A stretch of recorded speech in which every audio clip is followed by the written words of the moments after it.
Certain question. आप कुछ पूछना चाह रहे थे, अब आप पूछिए। आपको जहर मुक्त कृषि के बारे में, इंटीग्रेटेड फार्मिंग के बारे में कुछ सुनना चाह रहे थे आप, कुछ हाँ, कहना उसकी चाहते? टेक्निक में जानना चाहता क्या, किस बेस पर आपको। देखिए, ये कॉन्सेप्ट एक इंटीग्रेटेड इकोसिस्टम का कॉन्सेप्ट है जो क्राइम फ्री भारत के एग्रो मॉडल का हिस्सा है। ठीक है। और ये गवर्नमेंट ऑफ इंडिया से एक different identity crime free Bharat agro and Ayush initiative है। ठीक है ना जी इसमें एक ज्वाइंट वेंचर का कॉन्सेप्ट जो है ना लाया गया है, जी जिसमें किसानों को माला माल किया जाएगा जी और किसान जो है शुरू से लेके अंत तक, जी राइट, उनकी आइडेंटिटी उस प्रोडक्ट के साथ अटैच बनी रहेगी। राइट, जी किसानों को जो भी उनका खर्च आएगा वो खर्च एक दूसरे अकाउंट में डाला जाएगा, जिसको हमने कॉस्ट सेटलिंग अकाउंट कहा है। राइट, जी और किसानों को बिना किसी कॉस्ट और इनकम्बरेंस के 1 MSP जी। इमीडिएटली मिल जाएगी। अच्छा, ठीक है। वो जो 1 MSP का मतलब है कि यदि मान लो अभी अपने माने कि उसका 80% खर्च हो जाता है जी और इतनी सारी रिस्क भी रहती है, तो उसको उसकी इनकम ओवरनाइट 5 टाइम्स हो गई, because you have remove the, पहले तो उसे 1 MSP मिल नहीं पाती है आज। राइट, जी दूसरी बात है कि उसको ढेर सारी कॉस्ट जो है डायरेक्ट एंड हिडन, वो यदि हिडन कॉस्ट को काउंट कर लेगा, जिसमें उसकी खुद की लेबर, खुद के रिसोर्सेस हैं, ट्रैक्टर, ट्रॉली, ये सब चीजें जो है वो जो कि उन्हें फ्री का माल देता है, but it everything is having the cost element. Right, जी तो वो जो है यदि वो उसकी अपनी ही वो चीज होंगी तो भी उसको वो उसका पैसा भी मिलेगा और उसके कॉस्ट सेटलिंग अकाउंट में चला जाएगा। जी वो किसान अपने ही खेत में मैनेजर भी होगा। राइट, तो जी। उसे वो CFB की तरफ से मैनेजर होगा, and depending upon the size of the farm he will be getting a monthly जो है रेमुनरेशन जी that is on the top of जो 1 MSP मिल रहा है उसके ऊपर। राइट, जी और जो जो रेमुनरेशन जाएगा वो कॉस्ट सेटलिंग अकाउंट में चला जाएगा। हाँ जी। राइट, इसका मतलब है उसे remuneration as manager of his own field plus जो है ना 1 MSP इमीडिएटली मिल रही है। राइट, जी और फिर ढेर सारी चीजें जो है बीच में होती रहेंगी, मैं उसको थोड़ा बाद में कोई बात बताता नहीं। हूँ। इसका जो आप देंगे 1 MSP, हाँ, इसकी फंडिंग CFB इसकी करेगा। इसकी इसकी फंडिंग जो है it will come from crime free Bharat directly, और क्राइम फ्री भारत को कहां से रेवेन्यू मिलेगा वो मैं आपको अलग से समझाता हूँ। राइट, वी ठीक विल है। हैंडल दैट कि from where that crime free Bharat would be having revenue. Right, नहीं, वो फंड्स चाहिए होगा ना, रेवेन्यू तो वो तो बात का विषय नहीं तो नहीं दोनों। नहीं नहीं, फंड भी जो है ना उसको बहुत सारे फंड मिलेंगे, वो जो है ना हम उसको समझाते हैं कहाँ से पैसा आएगा। देखिए, ठीक। उसको पैसा जो है ना basically it is a joint venture. Right, तो जी उसके एसेट के अंगेंस्ट जो है एक लिमिट जो है वो क्राइम फ्री भारत को मिले आएगी। राइट, तो एक पैसा उससे आ गया है। जी दूसरा, आपका जो किसान क्रेडिट कार्ड का पैसा है, दैट फुल जी अमाउंट विल बी टेकन, जी। और उसको जो है ना रियम्बर्स करने की, वापस करने की जिम्मेवारी क्राइम फ्री भारत की होगी। और जी in lieu of using that credit limit, that किसान को 2% और एक्स्ट्रा पैसा मिलेगा। ठीक है। मतलब ही will be getting 2% more on the top of just for using his credit limit. Right, ठीक है। और देन जो है उसकी एसेट के अगेंस्ट भी लिमिट सेट हो जाएगी, तो वो limit will be use for settling cost. Right, और क्योंकि इमीडिएटली जो वट एवर द फॉर्मेट आज का जो प्रोडक्ट है that will be started routing, so it will be generating a profit which will be a big source for of the income for the crime free Bharat, because it is the joint venture of the 2080. Right, जी तो जो उसको मिलेगा उसका 20% किसान जो ना crime free Bharat को मिलता जाएगा। राइट, ठीक है। तो that will also become a fund for it. Now इसमें जो है किसान की एक IQ जो है QR कोड क्रिएट होगा। राइट, जी वो क्रिएट, अब यदि मान लो उसमें जो है किसान की खुद की आइडेंटिटी, उसके खेत की identity, the location of the खेत एंड उसके साथ एक QR code will be created. इसका मतलब यह है कि यदि उसके पास 5 खेत हैं तो 5 खेत में से किस खेत का ये प्रोडक्ट है, that will also be identified. तो नॉट ओनली द किसान बट कौन से खेत का है ये भी आ जाएगा उसमें, राइट। ठीक है। Now there will be a quality control unit, right. तो क्वालिटी कंट्रोल यूनिट के 2 कंपोनेंट होंगे। एक कंपोनेंट होगा फिजिकल एट्रीब्यूट और दूसरा कंपोनेंट होगा टेस्ट एट्रीब्यूट, राइट। जी। तो क्वालिटी कंट्रोल जो फिजिकल एट्रीब्यूट है that will be use through the IoT devices से उसकी साइज वाइज वो सब चीजें मेजर कर ली जाएंगी एंड उसका एक फोटो भी as a proof will be created with the date time and location and it will go as a part of the database, right. फिर कोई व्यक्ति उसको टेस्ट करेगा, स्पेशली फलों का, इसका उसका, तो उसकी वो ग्रेडिंग करेगा। नाउ ये जो क्वालिटी है तो फार्मर की identity, the quality grading that will go into the database and that will become a along with the date time and location at the time of the package that will be available on the package and identity, unique identity of that package will be there. So there will be a one full system of packaging, right? और उस packaging में जो है ना कुछ unit का काम यही रहेगा कि स्पेशलाइज्ड पैकेजिंग क्रिएट करना है if they are already not available, right? Ji ji. Now there will be loading and unloading arrangement. So there will be mechanized loading unloading arrangement. वो एक एरिया के हिसाब से रहेंगे, जहां पे ट्रांसपोर्ट पहुंच रहा है वहां पे लोडिंग एंड अनलोडिंग अरेंजमेंट भी पहुंचेगा। तो loading unloading will be done at no time, right.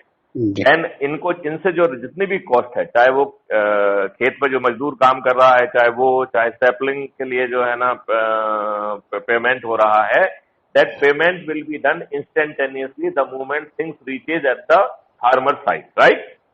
और वो पेमेंट जो है it will come from the CFB fund and it will be debited in the cost settling account. मतलब ultimately सब किसान को पे करना है, लेकिन वो दूसरे अकाउंट में, ये प्रॉफिट अकाउंट में ना जाके कॉस्ट सेटलिंग अकाउंट में जाएगा, right.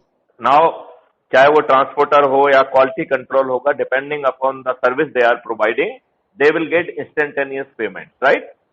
So all the payments which are made they will be coming from the CFB immediately, instantaneously at that moment of the time, without जो है ना product is being sold, right.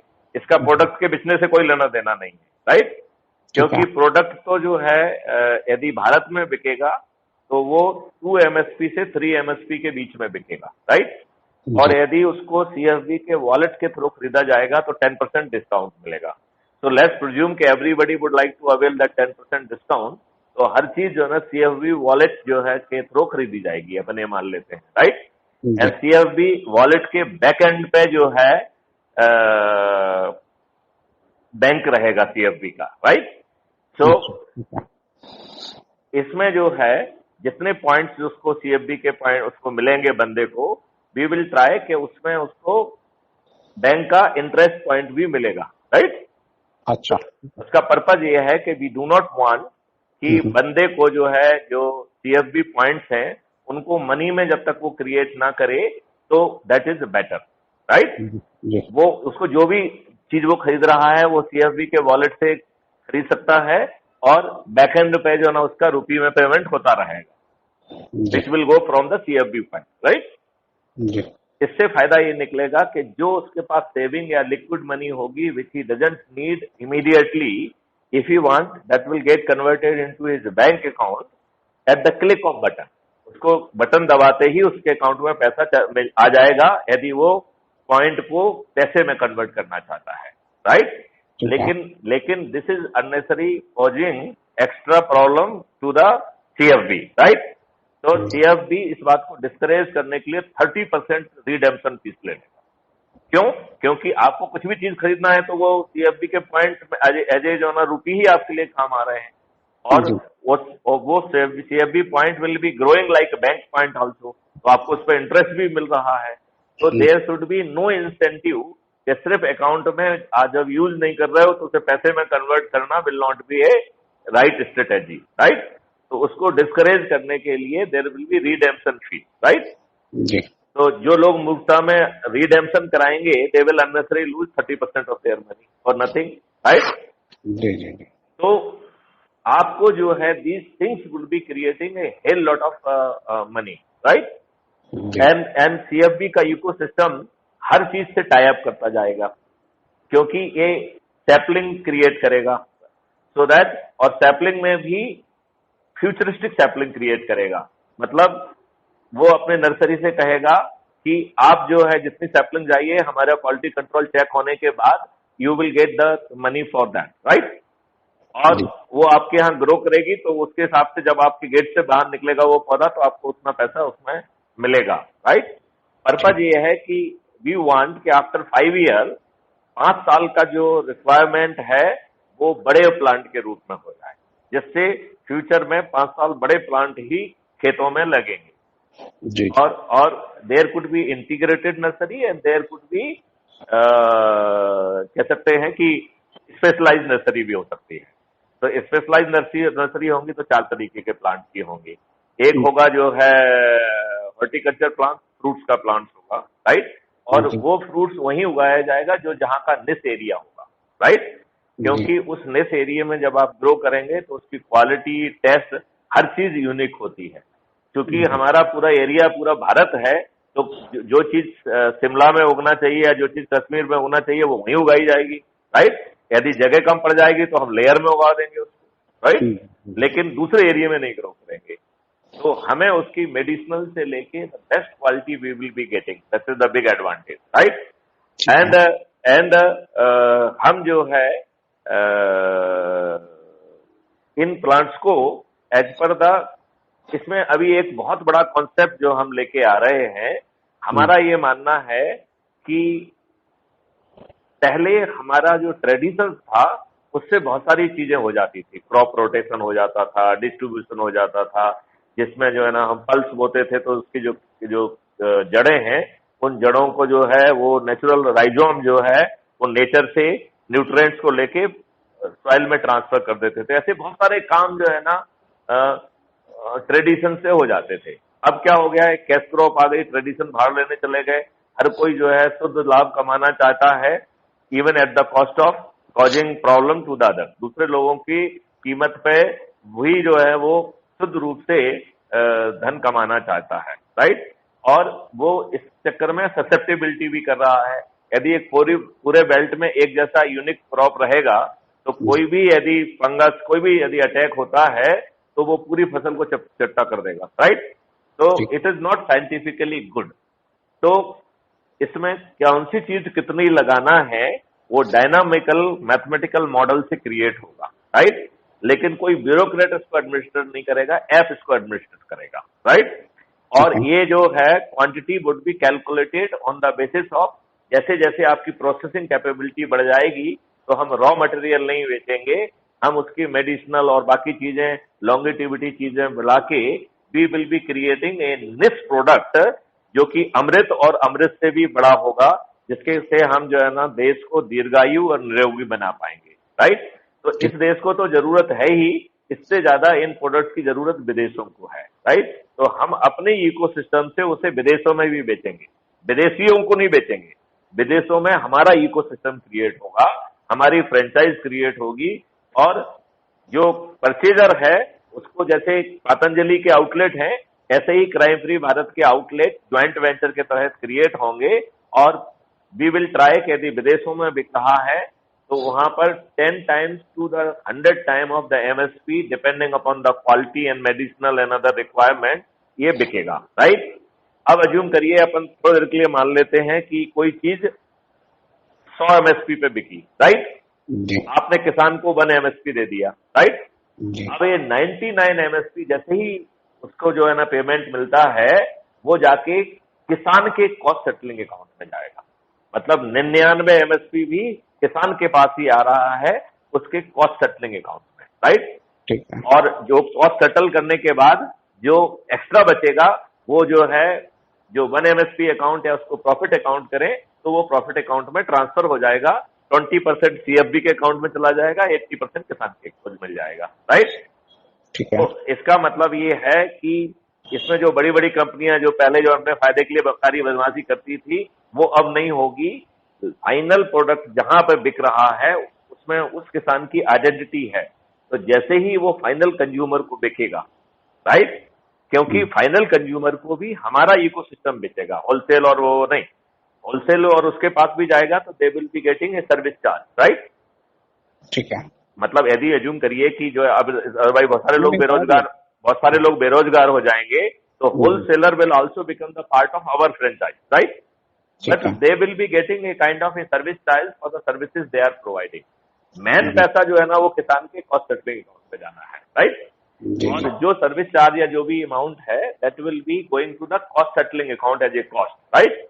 और जो ये पैसा इकट्ठा होगा, वन पे एमएसपी तो इमीडिएटली पेमेंट कर दिया है, अब जो है भारत में बिकेगा, तो और अपने माने कि वो हमारे सीएफबी के वॉलेट से बिक रहा है, तो 1 पॉइंट एमएसपी से 2.7 एमएसपी मिलेगा, राइट। तो 1 एमएसपी हम ऑलरेडी दे चुके हैं, तो भारत में बिकेगा तो 0.8 एमएसपी जो है वो कॉस्ट सेटलिंग अकाउंट में चला जाएगा।